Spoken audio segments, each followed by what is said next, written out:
What is up guys, Wraec is here with a new video, and today we want to talk about the Gilded Purple Fan, which is the new artifact that was released with the Black Friday event. And if you got all the artifact chests in the Black Friday event, you could exactly build one splendid Gilded Purple Fan. I went ahead and did that and gave it a fair time to test it a little bit. And want to give you guys my honest thoughts on this new artifact, if it's going to change the meta, what's special about it, and how it fared in my testing. So, without further ado, let's go and look at the artifact. First of all, the base stats, 25% HP, 15% all damage dealt, 50% crit damage reduction. Looks a little bit like the crown, honestly. If you compare that to the crown, we have also 25% HP here. Instead of all damage dealt, the crown has attack, though I would say all damage dealt is arguably the better stat, especially if we talk about damage over time effects and something like that. If you inflict those, all damage dealt will be a little bit more valuable. And then we have all damage reduction versus crit damage reduction, and that is a topic for itself. I gave that a lot of testing yesterday, even got Jesus to help me. Jesus is here, you know him all. I'm pretty sure I don't have to explain to you who that is.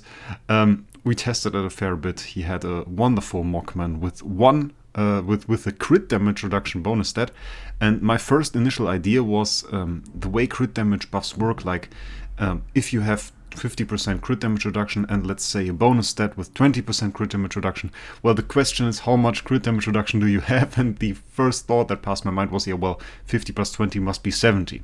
And then Ica came in and said, like, no, it might be multiplicative.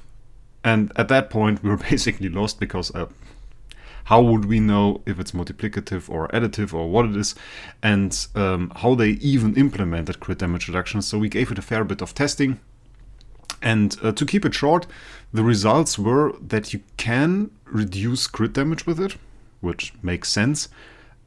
Though if you add all sources up and would have over 100% crit damage reduction, adding them up, then you can still take crit damage. If a hero attacks you that has high crit damage, like 150% added crit damage on top of that, you can still take crit damage. So that was a little bit weird. Might indicate that we indeed have multiplicative buffs here, so that we won't reach 100% even if all values added together would result in us having 100%. So but we can't know that. DH doesn't give us any info on that, and usually the answer from their support is like, yeah, figure it out in game. Yeah, funny. Pretty funny. We will definitely do so. Well, whatever, crit damage reduction itself, the bonus stat is pretty nice. Substantially reduces the damage you take from crits, but only from crits. There is a broad amount of effects that damage you that are not crits, like normal hits, which is the obvious one. But then one thing that I noticed that can be very critical, damage over time. And damage over time has become more and more relevant in the PvP meta that we have, with heroes like Star Alchemist Holmes and the whole team built around him, and Sun Devourer Eos. Those are mainly the heroes that you face in PvP that will inflict you with the damage over time effect, and those damage over time effects can be very nasty.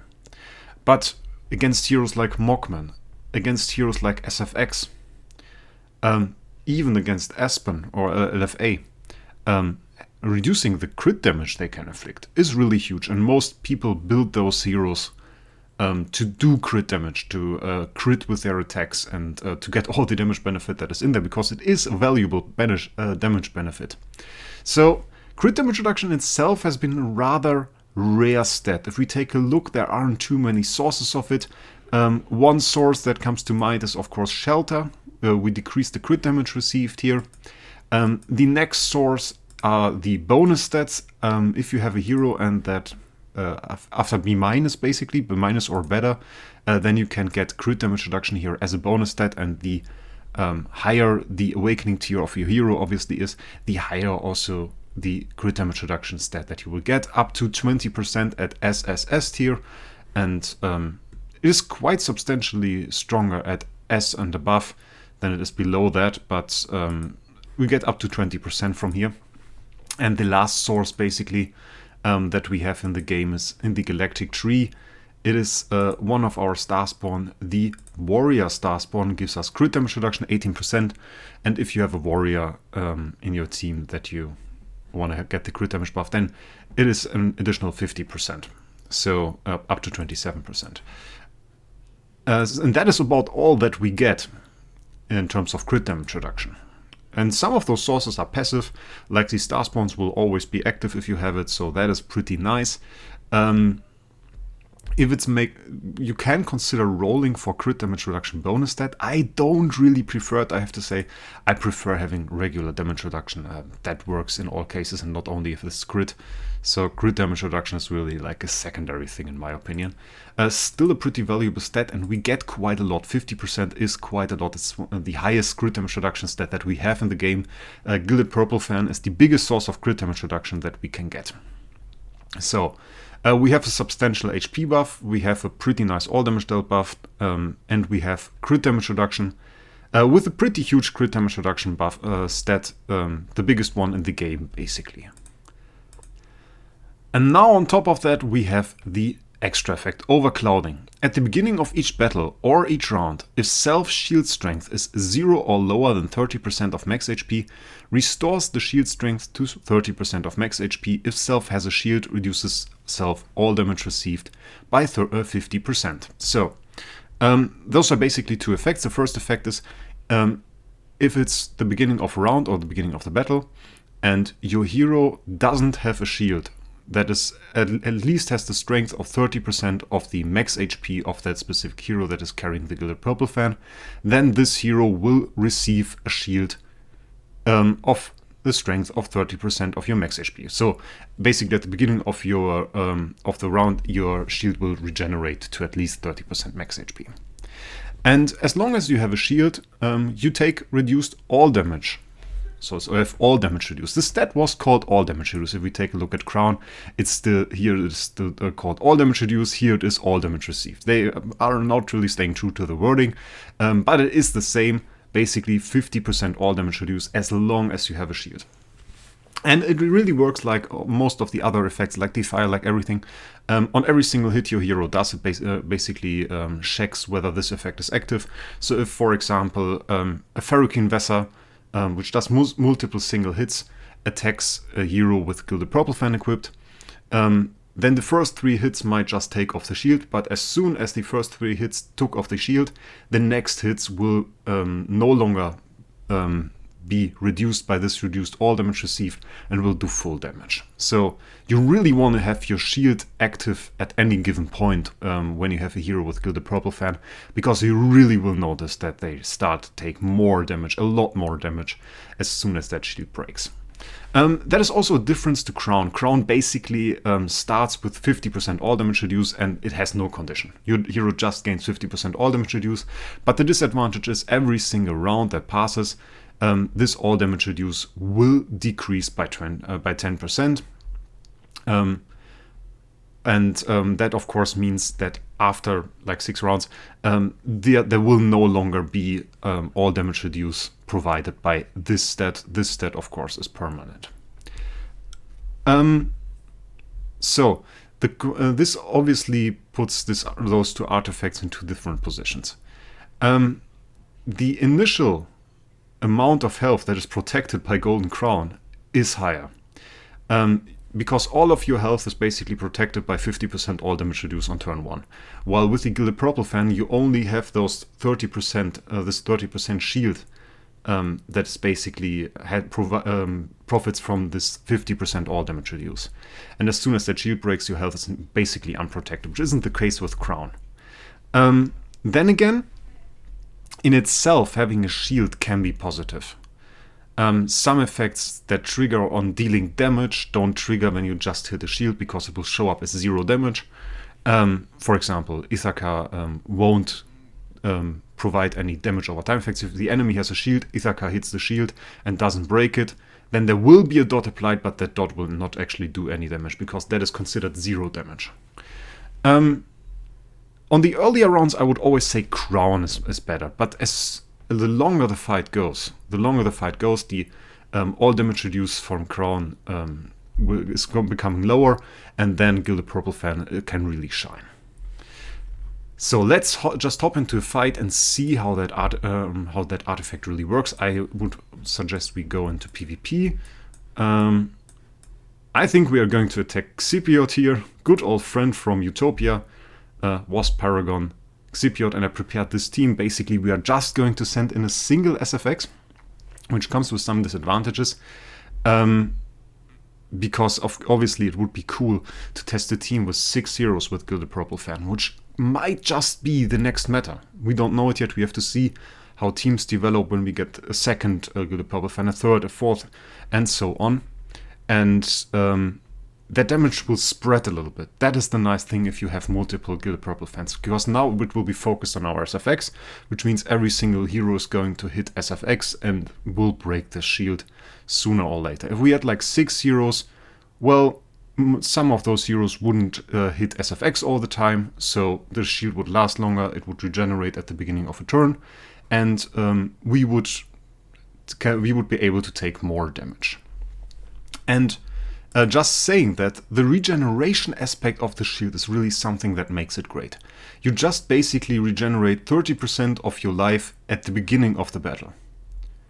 You get the 30% life regeneration, and there you can see the shield strength gets reduced, and when the new round starts, it regenerates instantly. And now we lost our shield and start taking damage, and that is basically the moment where we don't have this 50% all damage reduce anymore, but now shield regenerates, and again we can profit from this 50% all damage reduce. It will be the case at the beginning of every turn. What is also possible is for heroes like Ferric Vessar to regenerate SFX shield. If we had a Ferric Vessar on the team and she would do her heal and would provide a shield for SFX, that would also count to activate the 50% all damage reduce. So that is an option as well. But you can see her outlast basically the team here. We have block, we have damage reduce, so she is very tanky. And we are getting pretty lucky with the CC, to be honest here. A little bit filthy, but well, that is what it is. The game is about luck with those CCs. And yeah, the artifact definitely is strong, just tanking all that damage here. And you can imagine, if you see this, if we had more heroes with Gilded Purple Fan, how good that could be.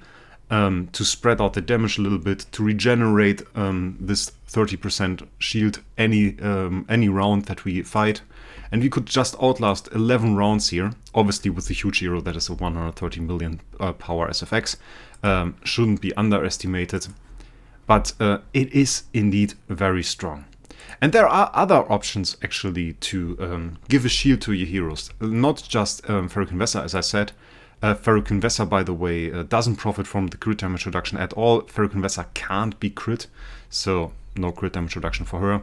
But you can see she provides a shield equal to 100% of healing, and she heals a lot, so it's a big shield. And that's a way you can give your heroes a shield in the middle of a round. And another way is actually Mystic Fairy Freya. If you look at the passive skill 2 sublimation, when an ally releases basic attacks or active skills, grants them a shield equal to 200% of Mystic Fairy Freya's attack.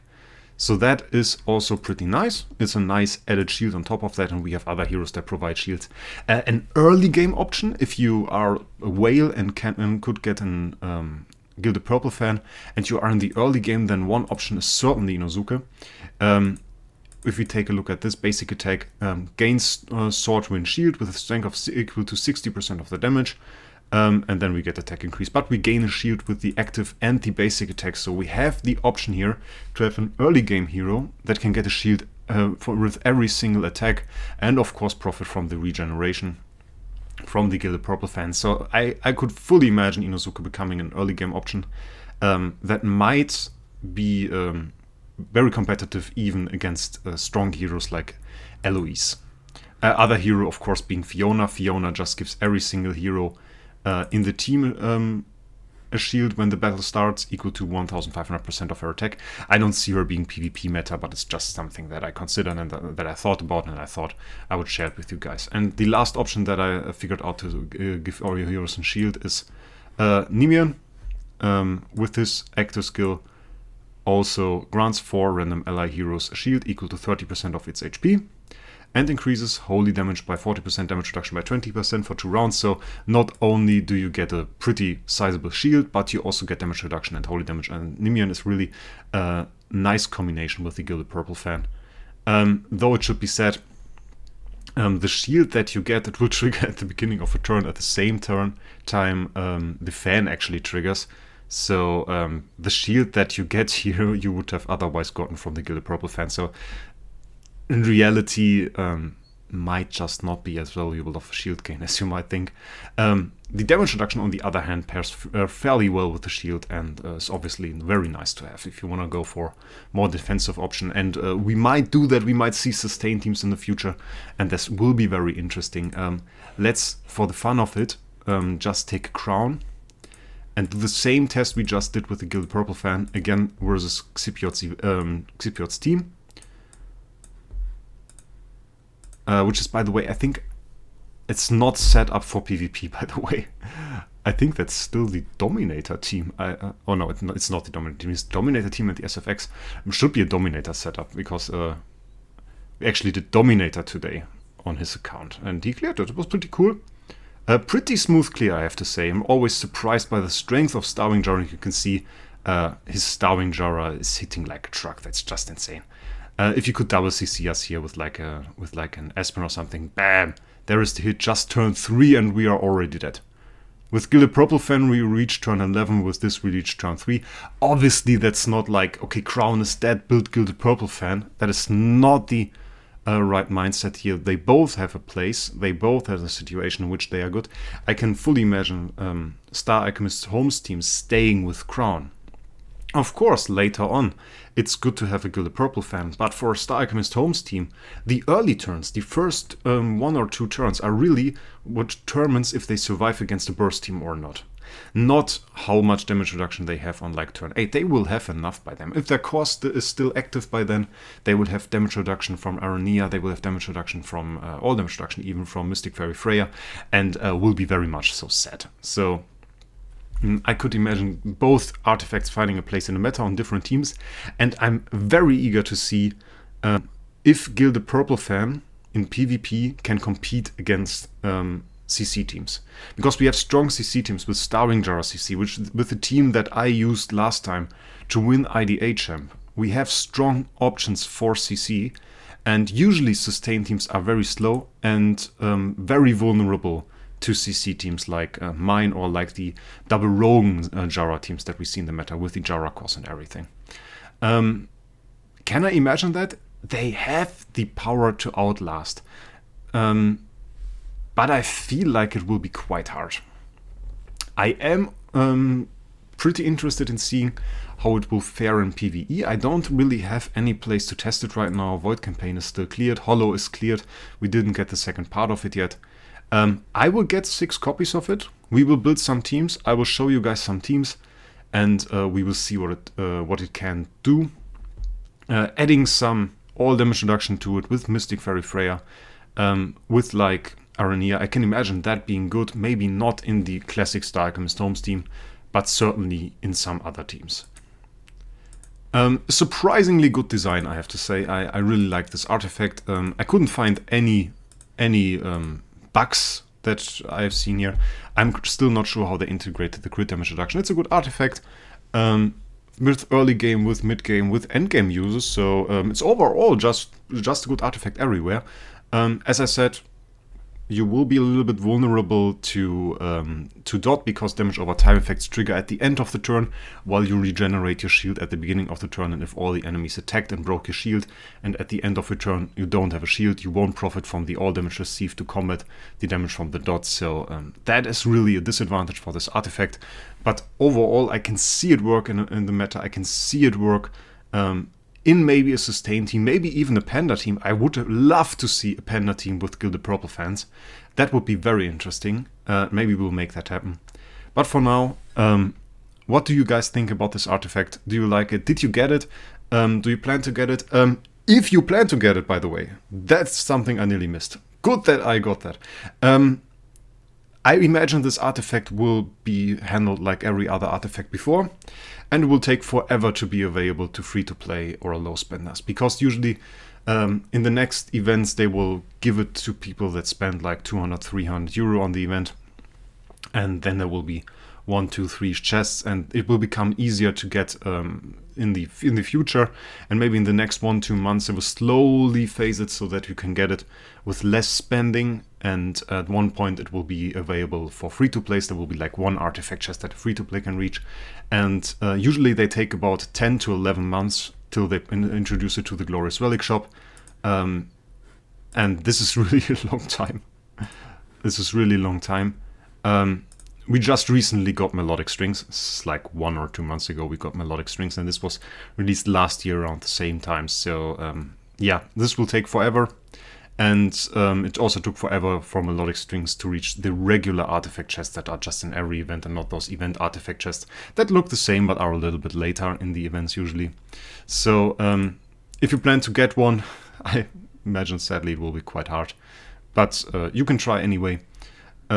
For now, I don't see it being necessary for a lot of PvE, that I should add. But it would still be interesting. So tell me what you guys think about the artifact, and in any way, I wish you guys a great week, and we will see us in the next one.